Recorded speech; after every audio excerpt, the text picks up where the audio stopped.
What is going on, everybody? Welcome to the hippie side of Twitch, but since you're watching this right now, you are on YouTube. All the links and stuff is going to be pinned and commented below on the bottom tier, so please feel free to go check out Donest03ry and HippieSoLit. We are part of what? Team Cat Crew Big Hype. And with that being said, let's get on to the interview, starting now.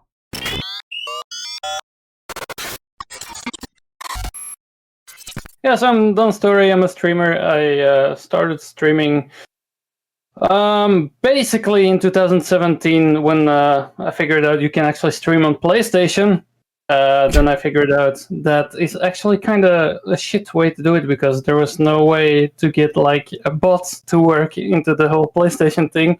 So also because of my wife had some accident, so I kind of needed to get back out of the streaming, and then in 2019, August 19, I started again as a full-time streamer, and then due to again some stuff going wrong, I needed to take a break again. But we're back, and we'll talk about that a bit later. But yeah, I'm a streamer. Mm-hmm. And he's also going to be on my next album, Guilty Until Proven Innocent. Yes, I'm really hyped for that. Yeah. And don't forget, Team Cat Crow Big Hype! Like, how was it growing up? It's kind of difficult to answer because I've been through quite a lot of shit. Some stuff I cannot talk about, as you know. But yeah, it's been quite bad.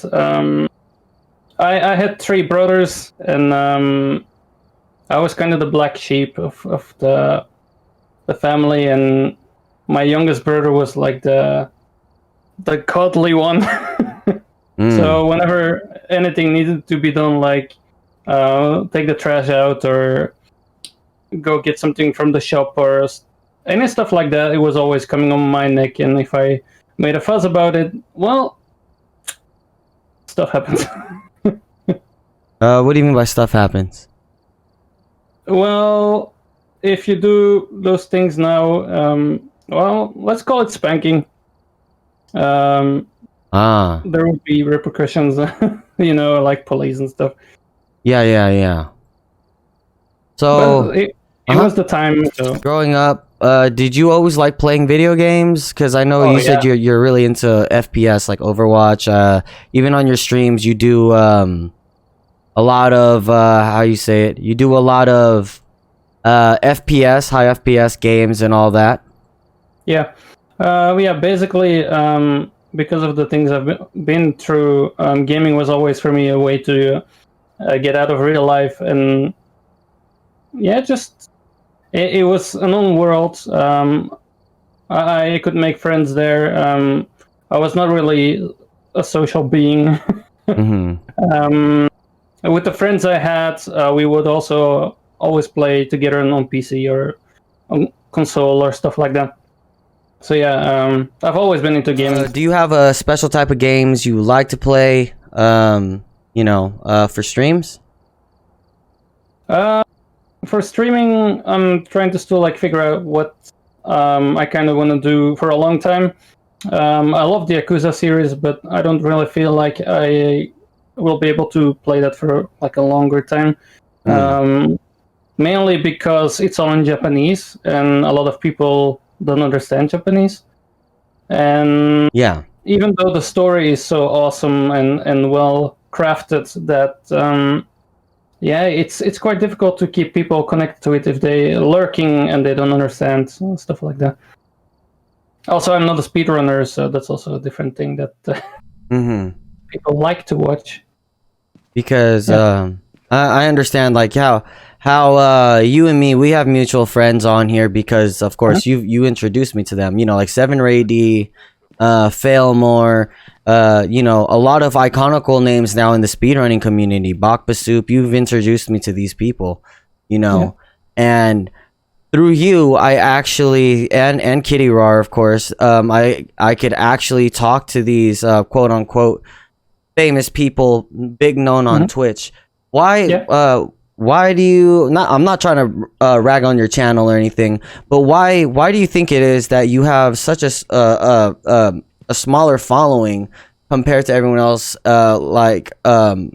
Because even you showed me how to stream. Can you get into that?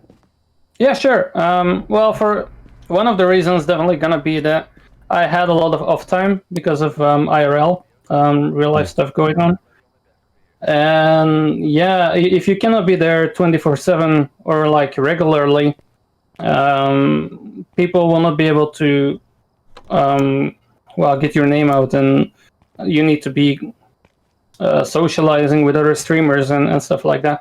But yeah, I started in 2017 on PlayStation, and I really loved streaming, but I was missing the being able to do anything with bots because that was not implemented in PlayStation at that time. I still think it's not there. But yeah, so I started in 2017. My wife, who, well, we can talk a bit after. This explanation, like how I met my wife and stuff. My wife was in a wheelchair, and she needed personal assistance because she had a muscle disease, and she needed assistance with everyday things. She couldn't walk anymore because of the muscle disease. And in 2017, she had fallen with her assistant and broken her leg. Basically, I got the call while I was streaming. So I basically needed to rush to the place where she was trying to help, and we figured out, like, I cannot help. Her leg is broken, so she needed to go to the hospital. And yeah, because of that, I needed to take quite a long break because I was her personal assistant. Before we get into the heavy stuff, you know, like your wife, and so I'm getting choked up. It's okay. I'm trying not to break it. Me and Don go back, everyone. This is a very emotional interview for me because I've connected with Don multiple levels. Tell everybody basically how did I meet the Don? How did the Don and HippieSoLit manage to cross paths with each other? Well, we crossed paths basically by something called shotgun titties. Yeah, shotgun titties. I was streaming a game called Senran Kagura, and basically it's some anime girls that you need to basically shoot other anime girls to progress to the new level. And they're all in like swimsuits and stuff. Yeah, it was fun because Hippie would. I think you were in Arizona at the moment doing some filming there. And you came into my channel, and we just started hitting it off, and everything went well, and we became best buddies since then. How do you see yourself growing your channel now? Promotion, I don't really want to see it that way. Of course, I want to grow as a streamer, and I want to learn how I would go forward in a better way. I have a small community, but it's a really awesome community. We all know each other. We talk with each other.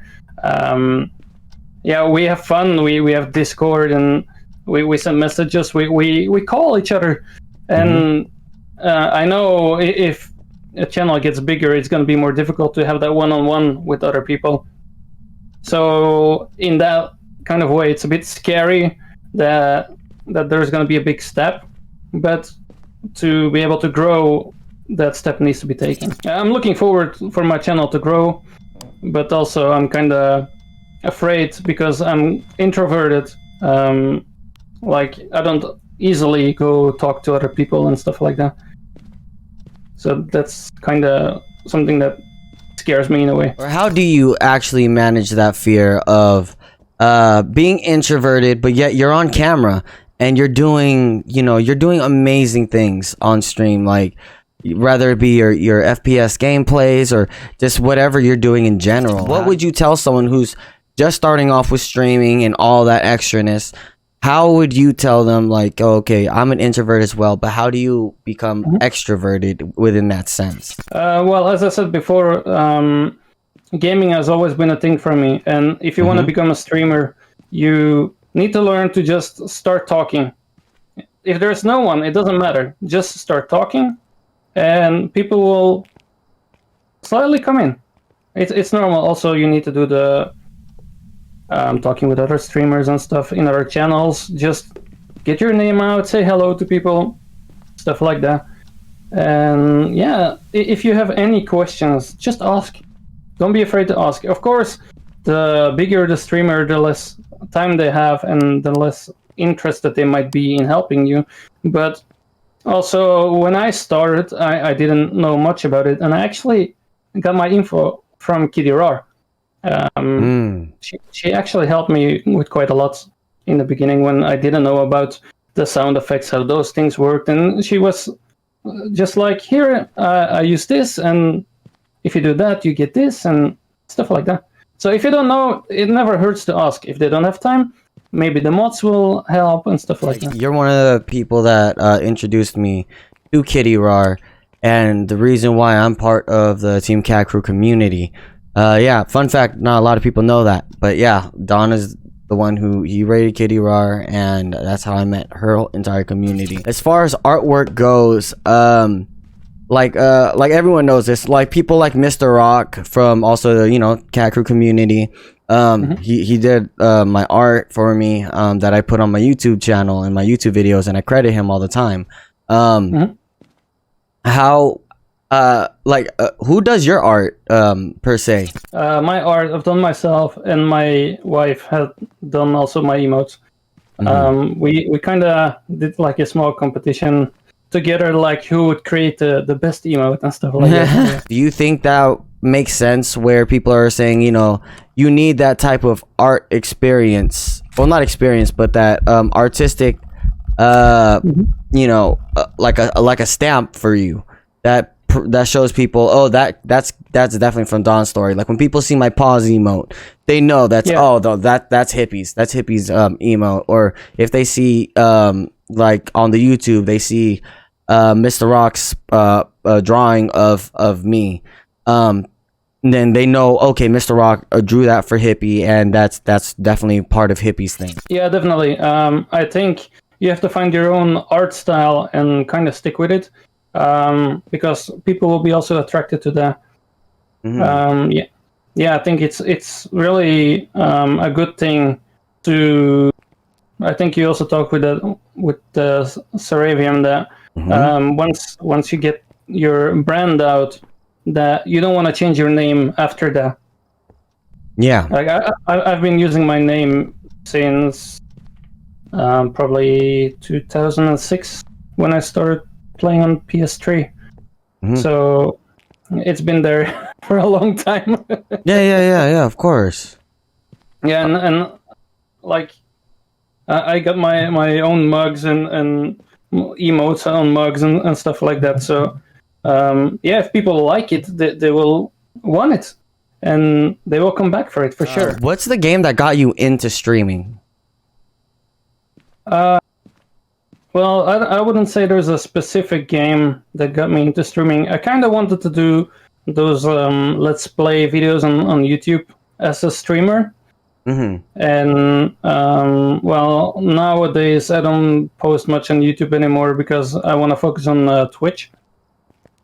But yeah, for streaming, I just had fun. And people come in. It was always so nice when a new person would pop in, and they would pop in again, and then someone else would pop in. You start to learn how to do things more, because they would say, like, if you do it a bit more different, like in this way, it's better. And yeah, you learn along the way. I remember when I first came into your channel, and I was like, yep, tier 3ing here.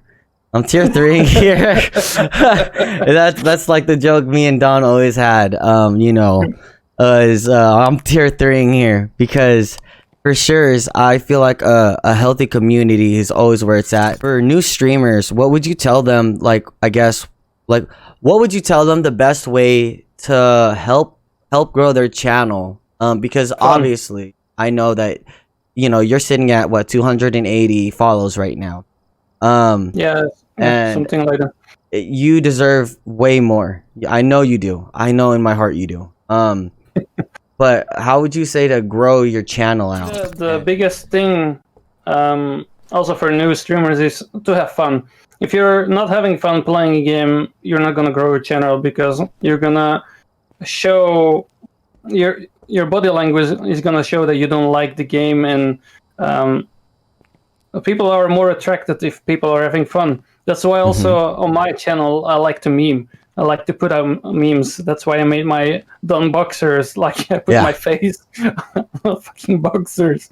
So and along the way I also started making like little songs with like snippets of voices from other streamers and put a beat under it, and then I made a raid video.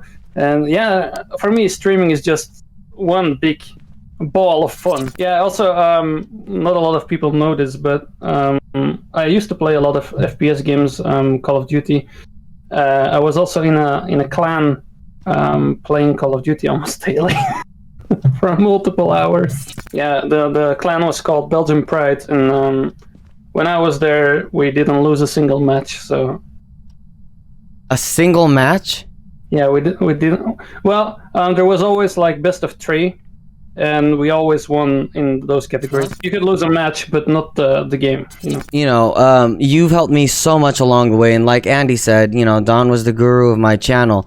And that's the same thing over here on the hippie side of Twitch. Without Don, I wouldn't know Twitch etiquette. I wouldn't know a lot of this. Snowbees just asked, Don, how long have you been doing Twitch for? Yeah, as I said, my beginning of streaming was 2017, but I needed a break because of IRL stuff, and then I picked it up again in 2019. So we're now 2021.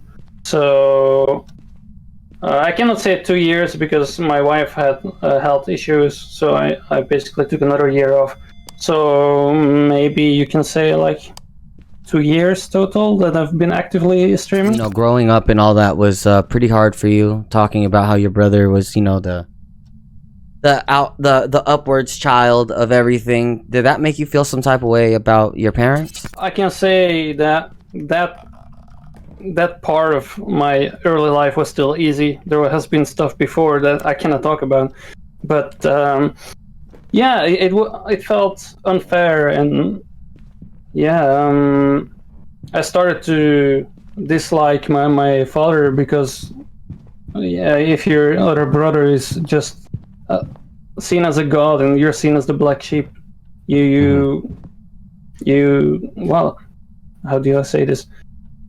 You start to dislike the person because it's unfair. And I know even for you in your community, fairness is something that you're really out there for, and that's another reason why I really stuck around your channel. And because you and me both, we hate bullies and stuff like that, and people like trolls. How would you tell a younger streamer, or a newer streamer I should say, how to handle instances like trolls and whatnot? I've dealt also with bullies in my early life, but if we're talking about streaming,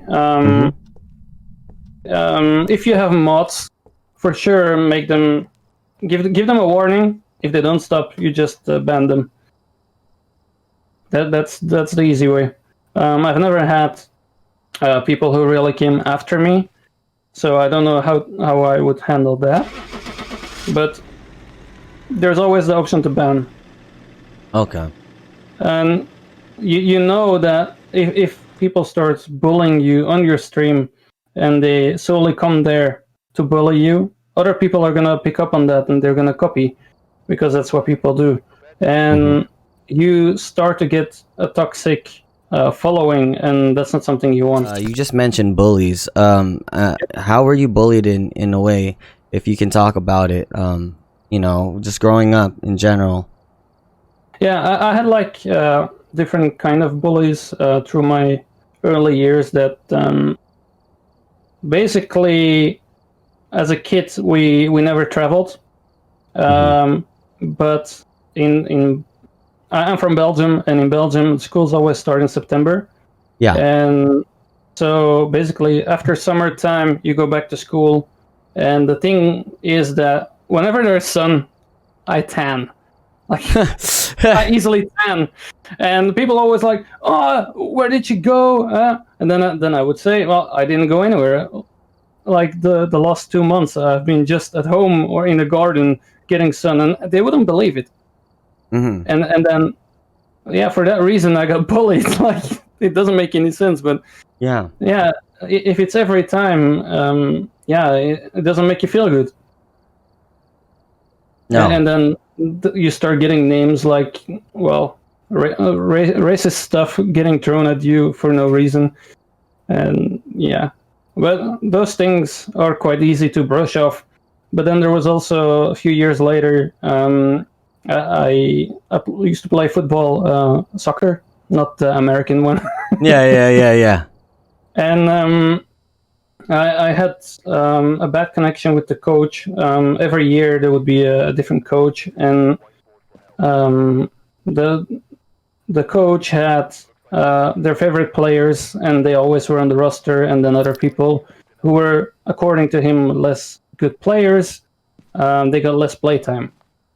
So I ended up changing team, and in the new team there was a guy who was afraid I would take his place, so he would start to bully me because of that.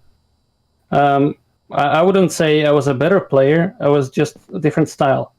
Like, you could put me anywhere on the field, but the coach had decided, like different coach, because different team, had decided that the position he was playing, that I would go there. So I, as a new guy, it felt for him that I was taking his spot. So because he was feeling bad about that, he started to bully me. Being bullied, that traumatizes people, and I don't care if it's someone calling you stupid or whatever, you know, that leaves an impact on somebody. And how... Yes, especially if it keeps happening. Sure. Exactly. How would you tell somebody that's kind of going through what you went through, how to handle that certain situation? Well, at one point with the whole team, we went out of the country on some kind of what is it called? Some kind of we went to Switzerland as a team to go like mountain climbing and stuff. So some kind of, I wouldn't say mental coaching, but like physical coaching in a way. So as a group. And then, well, then the guy just kept bullying me, and the first thing I did was, every day that would happen, I would tell his parents, because his parents were also there. Problem was his parents didn't do anything. Then one day, the guy had taken my toothbrush and sprayed Axe on it. You know, the cologne? Yes. And I was like, okay, this is gonna have to stop, or I have to do something. Yeah. So next day, I was playing ping pong with my brother, who was also with us. And of course, if you play ping pong, what happens? The ball would fly off the table sometimes. Yeah, of course. So what would happen? The dude would pick the ping pong ball and didn't want to give it back. What would you do in that situation? Me? Yeah. What would I do? Oh man, you're like coffee drinking noob. Why are you flipping the... Well, I can't talk about what I would do. I'd fly off the handles. So what I did is I picked up the guy and I threw him over my back. And after that, the guy was afraid of me, and he didn't do anything anymore.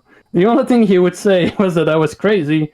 And then if he didn't want to stop saying that I was crazy, I was like, you want it again? Because I can do it again. I'm going to make it fly. Then he stopped. Like, he started to get afraid of me, and I started to feel safe in a way, and he would just stop.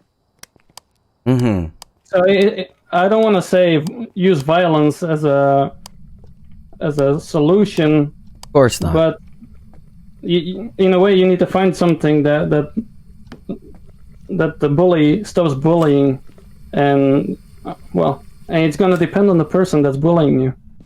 Of course, because there's definitely different levels of bullying, and you know, of course, a bully is well willing to take it as far as you're willing to go. In that circumstance, you didn't actually put hands on him, but you threw him over your shoulder, kind of showing like, hey, this can really go down.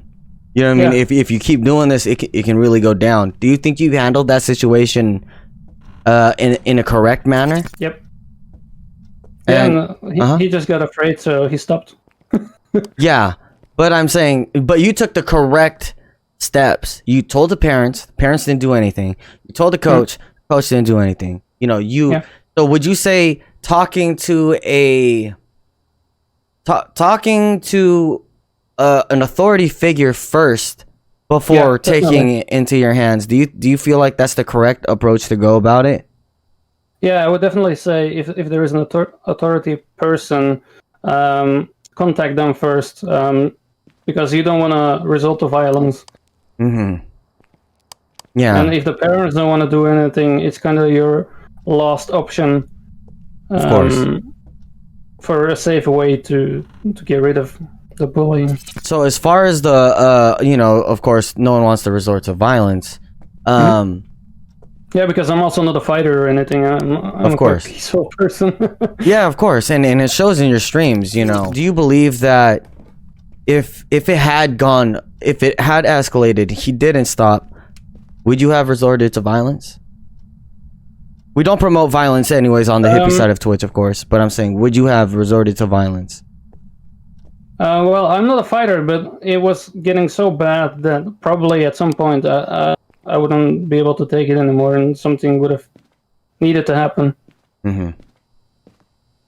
Like, if you go through all the channels that are peaceful and nothing happens, well, you cannot know what you're gonna do if it doesn't stop. Most definitely, because you know, 1 minute it's spraying Axe on your toothbrush, and which is a shitty thing to do, by the way, in my opinion. And next minute it's completely something. In Trey's words, abysmal. It might be something as far as, haha, I just punched you in the face. Now I know you're not going to do anything about it. And I've seen that happen. You know, I've been through those scenarios. How did the parents react when he told? Like, did he tell his parents that you flung him over your shoulder like a pack of potatoes? Like, he didn't. He didn't. No,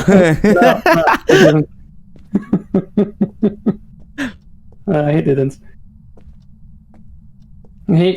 He kind of got shocked that I stood up for myself, and well, it's also like when they bully you, they want to make it a big thing with other people too. Like they want to make it fun. Like, haha, I'm bullying you. Look, I can bully him. You guys can help me.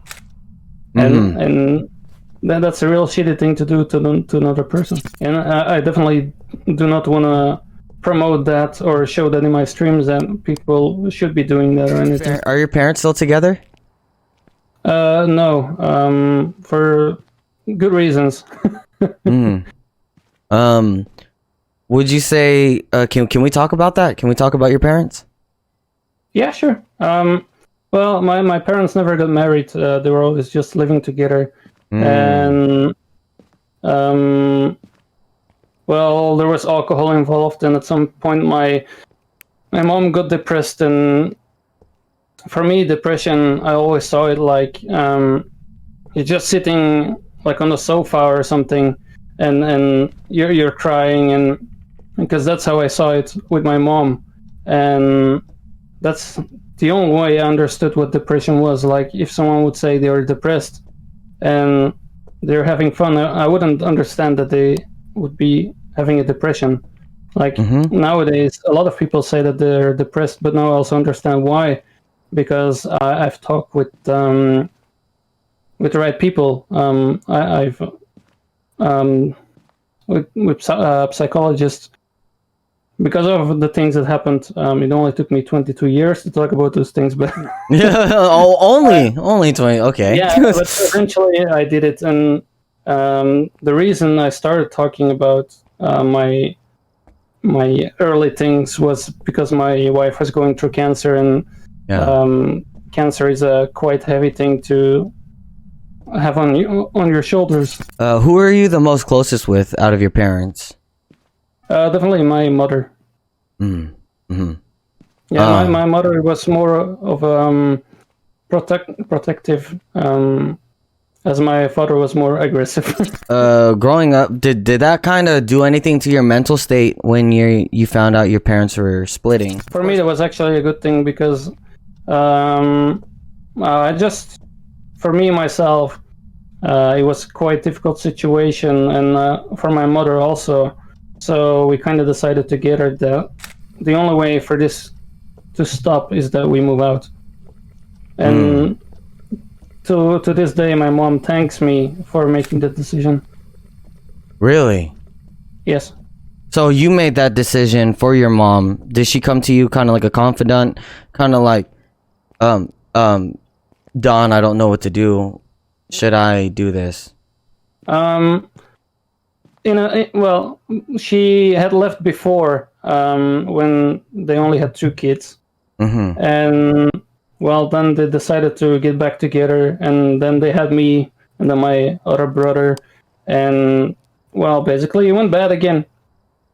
And yeah, I was just talking with my mom and saying like, it's not going anywhere, and I was just like, here's the paper, there is apartments in there, see if there's anything available. And that's how we went through it. Because you know me, like my first time actually talking about it on Twitch, but because like my dad, he kidnapped me and he used me as a bargaining chip with my mom. Yeah. And you know this, Yeah. a lot of heinous shit went down between me and my parents. How did you feel about of course your father growing up?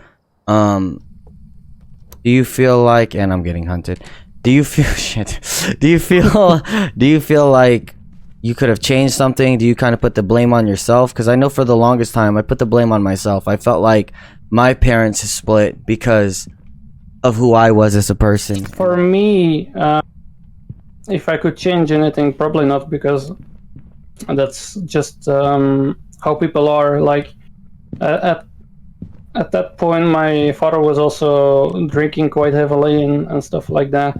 So as a young person, you cannot do much. You try to do the things you can, and that they will not be enough. Like, the grown-ups need to make the decisions. And for me to blame myself about that is definitely not something I did. Okay. But other things I cannot talk about. Yeah. I did blame myself for that. But yeah. That you shouldn't, but you just feel that way. As far as abuse and everything goes, have you had any substance abuse problems dealing with your issues and whatnot? Well, it depends what you think is substance abuse, but alcohol, stuff like that. Well, I've never been an alcoholic myself or anything like that. I started smoking though at some point, but really as drugs, I always had the possibility to do it, but I always made the decision to not do it. Bigger man than me. Well, it depends on your whole environment. I know the environment you are from, it's gonna be more likely that you go towards the escape of drugs and stuff like that, like alcohol. I just felt like if I start drinking heavily, I'm gonna end up doing the same as my dad. Like, I might become aggressive or something like that, so I didn't want to do that. I started smoking. I also, because my mom smoked, and in a way for me, that felt like it took the stress away. And yeah, also my mom, of course, wasn't happy that I started smoking, but Of course, of course. Have you ever had thoughts of, like, of course, going off the deep end, and anyone who's actually in tune to depression and stuff like that, if you guys and girls and hippies alike are suffering from this kind of things, we're not doctors, we're not professionals, but we're gonna start getting into some really heavy stuff, and I'm not gonna sugarcoat it. If this hits a certain topic home, I suggest you guys and girls and hippies alike go somewhere else, because we're gonna start really getting into heavy talks.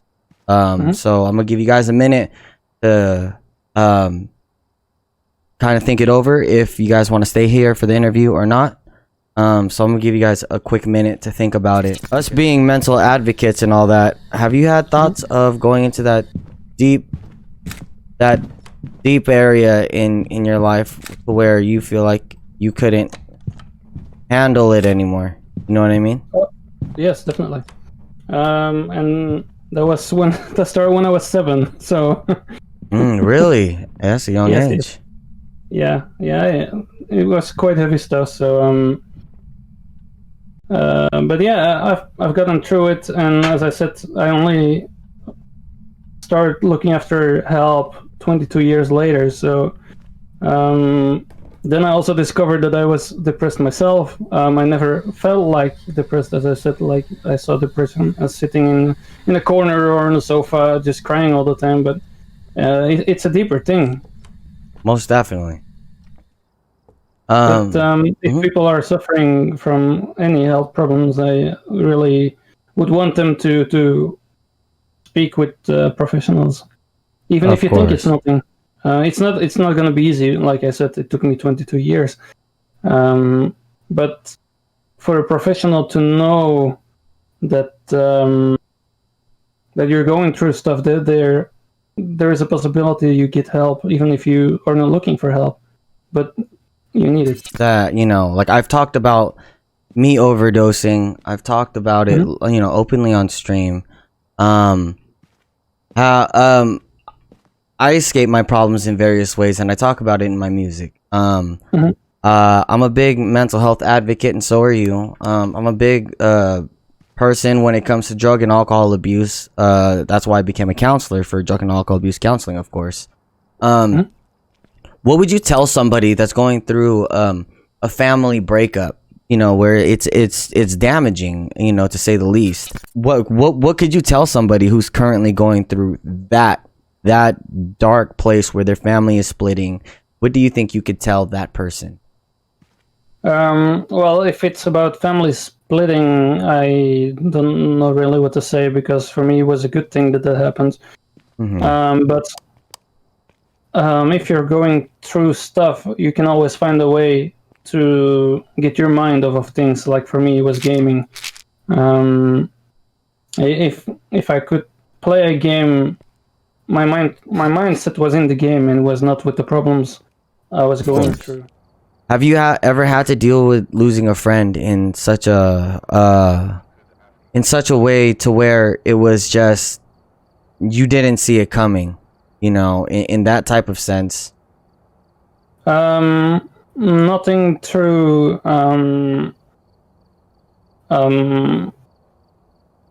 violence. My cousin died when I was 12. She was in a wheelchair, and she had some kind of Yeah.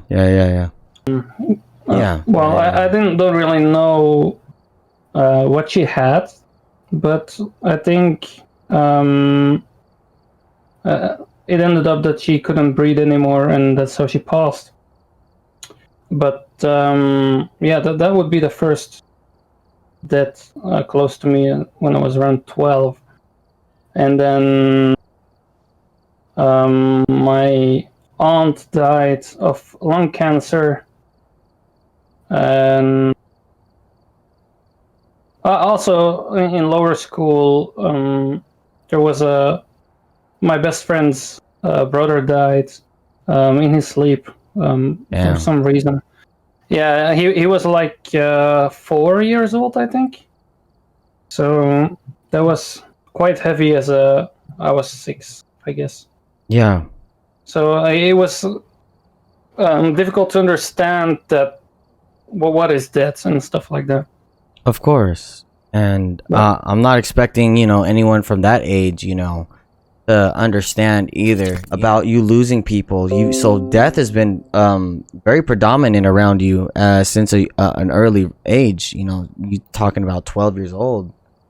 yeah. So the first time was 6 years old, but I can tell you don't really understand what it is. Like, yeah, the person's gone.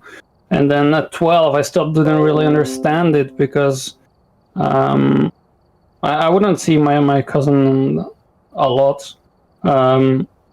But yeah, I knew she was like in a wheelchair and she couldn't like walk and she couldn't really even talk.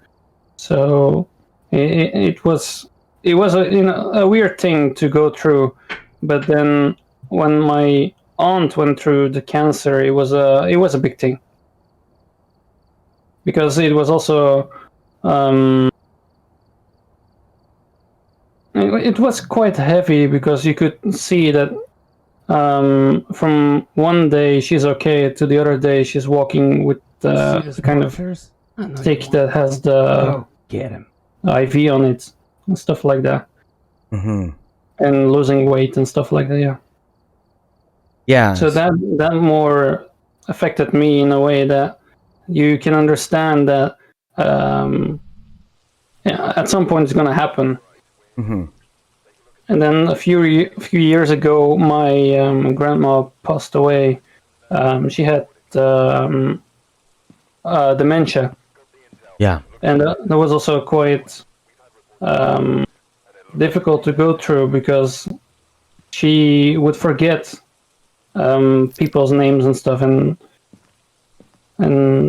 she the nice thing was that she remembered my wife, and she would always want to talk with her, but the problem was she was Finnish and she didn't know much in Dutch to talk. Mm-hmm. So they would just sit together and she would just smile at her and be happy, and that was a nice thing.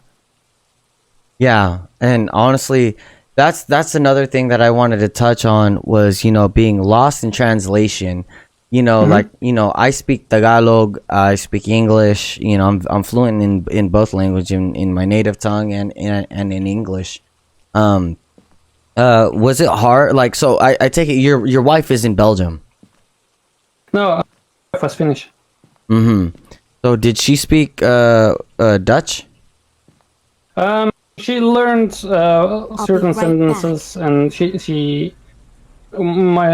well, for those who don't know, my wife passed away in February, but she was really smart, and she even learned Japanese and Swedish, and she of course spoke Finnish because it was her mother tongue, and then English. But yeah, she wanted to learn to speak Dutch for sure. Yeah, so for the people who don't know, my wife passed away from cancer in February, so we'll start talking about that. Also, it's quite a heavy thing for Hippie also because he knew her, and she was also one of the reasons that Hippie became a streamer, and we had some talks together, so also with her, of course, at the same time. And we actually had plans to meet each other, and of course that didn't come true, sadly. Thank you for touching on these topics. I know how hard it must be to talk about this stuff. I'm so sorry for your loss. Though. Thank you, Snowbees. Yeah, it's quite hard, but it's better to talk about it than keep things in, and yeah, it's still all quite fresh, but yeah, it's better to give away the experience. Sorry, I'm back. No worries, no worries. I explained a bit about Minkki, so. All right. So let's just jump into straight with your wife. With Yeah, Minkki. We'll start easily with how we met and stuff like that. Yeah. The mushy things. Thank you, Snowbees. And Snowbee says, thank you guys for touching on these topics. I know how hard it must be to talk about this stuff. I'm so sorry for your loss, Don. Yeah. Fact. Yeah, sure. Let's get into how you met Minkki. Yeah. So I used to play Call of Duty in a clan every day. I slept only 3 hours a day, and then I went to work. And then I came home. I started playing Call of Duty. I went to sleep for only 3 hours, and I went to work again. I did that 6 days a week. And then Sunday I would just crash. And at one point, me and my best friend from the clan, we decided, like, well, we're kind of a bit tired of playing Call of Duty all the time. Let's figure something else. And then I was like, well, let's try to play Assassin's Creed Brotherhood. That has an online mode, so let's try to play that. And then at some point, I think maybe the second or the third match, there was this woman called Minkki playing, and she was just wrecking everybody's ass. Yeah. She was so good at the game. She also was playing it like almost every day, and she had so much fun playing the game. Mm-hmm. And first of all, she had a headset, so in the game, the thing was, whenever you kill someone, there was like a small moment that you could hear the mic of the other person. So she would always make laugh or something that she would kill you and say something small. So it was really funny. And first, me and my buddy were like, we're not sure if this is a girl or like a little boy, because the voice through the headset. And then we just started talking with her, and there was also another girl at the same time, and I was like, I'm having more fun with Minkki. I'm just gonna talk with her all the time, and we just hit it off together. And for me, then it went from 3 hours of sleep a day to still 3 hours of sleep a day. Mm-hmm. That didn't change. But the only thing that changed was it wasn't Call of Duty, it was Assassin's Creed Brotherhood. And we would play together all the time. And then when she needed to go to bed, or I needed to go to bed, we would just Skype call each other, like go to bed with headset on and just keep talking till we fell asleep. And yeah, it was so fun. And we would just do these mushy things like make cat noises and stuff like that. Wait, what? Make cat noises? Yeah. Just to check if the other one is still awake or stuff like that. And yeah, we just hit it off, and I think like after a week, we had so much fun that I was like,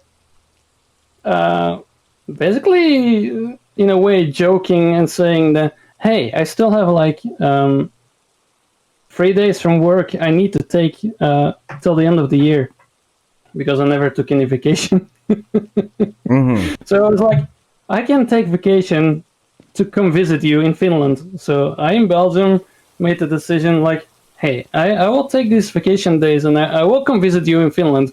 So I talked with my boss and I arranged that, okay, in October, I'm going to take 9 days, that I'm going to jump into the fucking hole straight in front of me. I've never like traveled alone or anything. So I took a plane to Finland, and we would meet in the train station in Helsinki. She lived like 300 kilometers away from that, and she would come pick me up there by train. She was also quite afraid of the meeting because, as I said before, she had a muscle disease called LGMD2D, which is a degenerative muscle disease. Basically, her body was telling her muscles that they're the new muscles your body makes, that they're not good ones. So the muscles you have would constantly get weaker and weaker. And she was afraid because which normal person would want to date a person in a wheelchair? You know, he must be like a psychopath or something. She was like really afraid that I'm like this crazy person that's probably gonna kill her, stuff like that.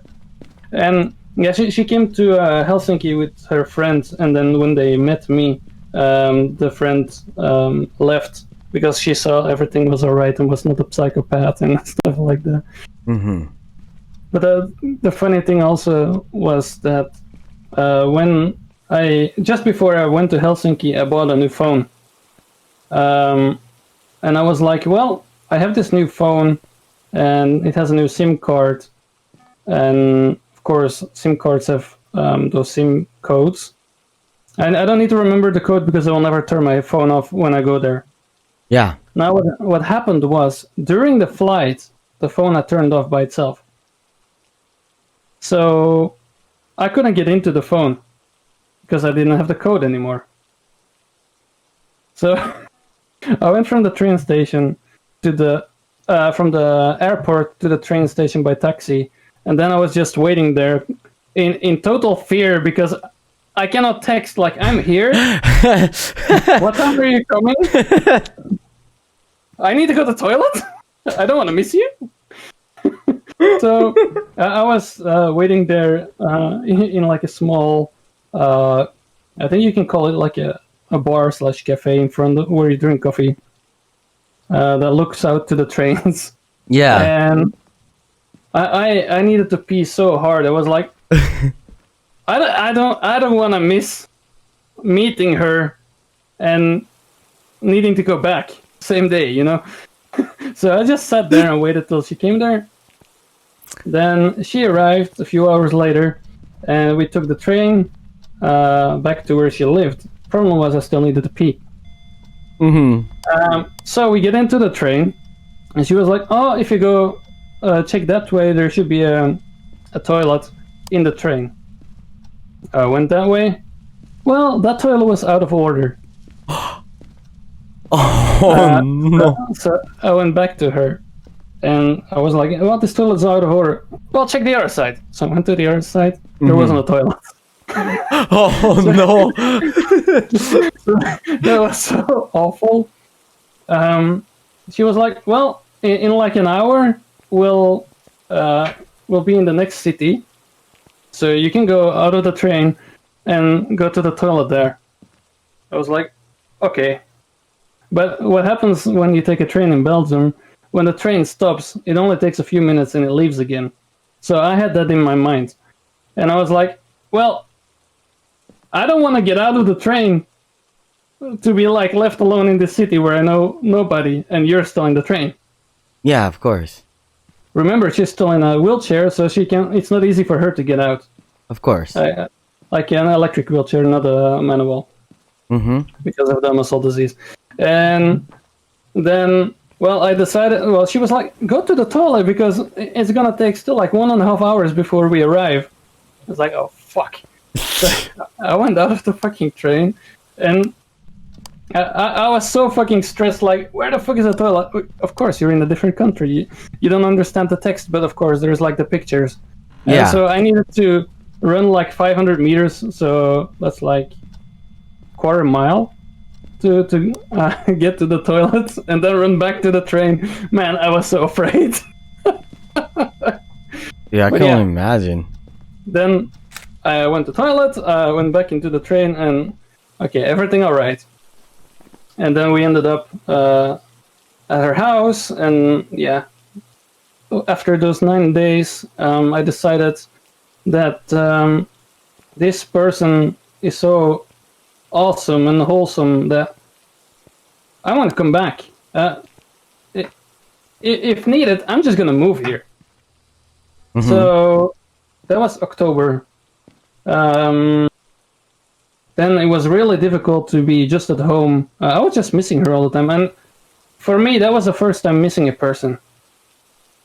And I was like, okay, I'm just gonna check and with my boss, with the work, how I can do this and stuff like that. Luckily, in wintertime, as I was being a gardener, there is gonna be like frost and stuff, so we don't have much work.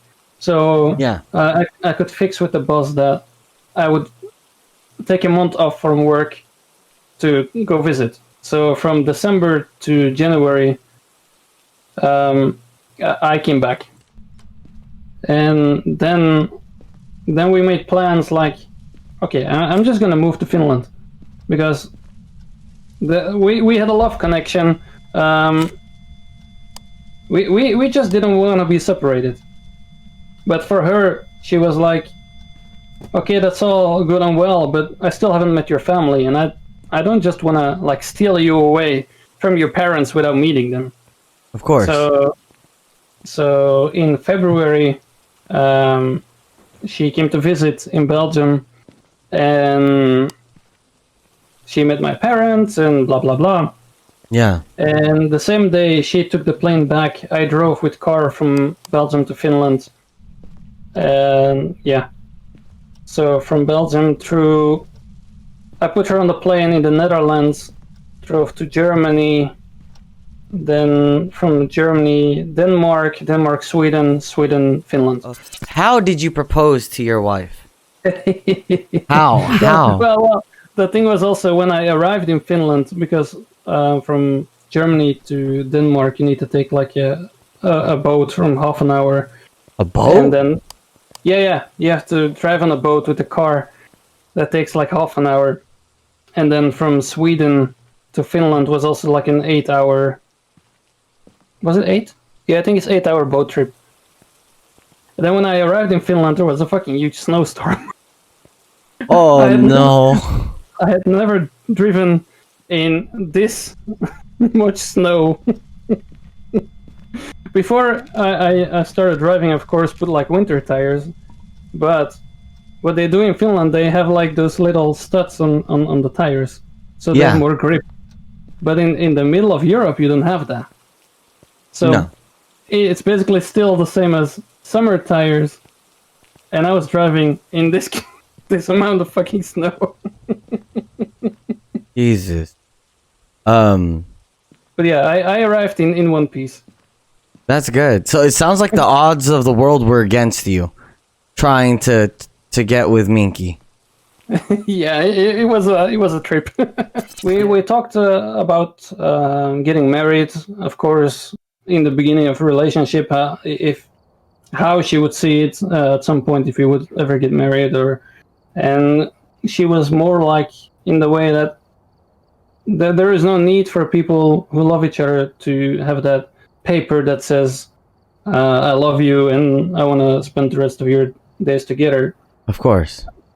But well, I changed her mind that, well, it's not only just a paper, it's the whole for me it was in a way saying that everything else can fuck off and I'm gonna be there for you whatever happens.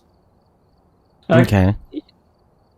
You are in a wheelchair and you're gonna be afraid that I'm gonna leave you because of that, and I just want to show you that's not me. I'm gonna stick by your side, and that's who I am. So she accepted that my way of thinking in that, and then a few years later we did a trip back to Belgium. Yeah. And I, of course, first asked her dad if I could take her hand, and he said yes before the trip.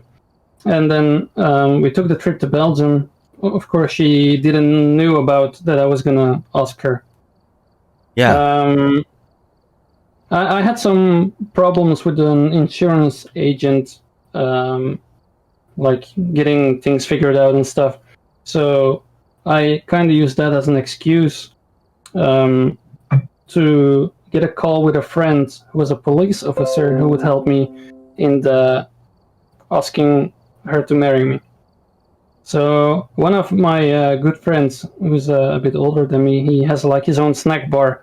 That's a big thing in Belgium, snack bars. They serve like French fries and then meat, which is all fried. Mm-hmm. So he had his own, well, you can say like a company, and we went to eat there. And I needed to call the cop, who was like a friend of me. I don't really want to talk too much because, of course, those things cannot be done too often. Of course, of course. Kind of the books. Yeah, of course. So yeah, I had a call with him in the understanding of her that it was the insurance agent that, okay, we're done eating, we're gonna leave now, and he would wait for us at some point. So after eating, we get into the car, and we get onto a roundabout. I honk the horn, like, oh shit, I shouldn't have done that, but it can happen. Of course. And then it's like, phew, the police. Yeah. Got to the side. She was like, oh shit. Yeah. She's not in her home country, so she's like, what the fuck is happening? That same day in the morning, I asked her, like, hey, are we gonna need your passport today? Well, probably not. We can leave it here. Of course. But I put it in her backpack. She didn't know that. So when we were in the car, she was like, oh shit, we didn't take my passport with. So she was stressing about that. Like, the cop is gonna stop us and I don't have my passport and I'm not from this country. Like, oh, what am I gonna do? Yeah, that's a big thing. one of my tricks. So he stops me. I open my window. He's like, can you step out, please? I'm like, yeah. We go to the back of the car. I open the trunk and we start talking a bit. I show him the passport. I show him my passport. He's like, put it away. I know everything's in order. And we took a bit of time there. So at that moment, she's like, really, everything is going through her head. Like, is something wrong here? Like, yeah. She told me afterwards, like, at that moment, I was thinking you had drugs in the car because it was taking so long. But yeah, I said, like, hey, I put your passport in the car, so everything's all right. And then he opens the door and does, like, the normal police thing, like, your name is Monica? She's like, yes. You're from Finland? Yes. I'm his girlfriend. Like, and at that moment, I was like, Monica, I need to tell you something. So at that moment, she's like, oh, fuck.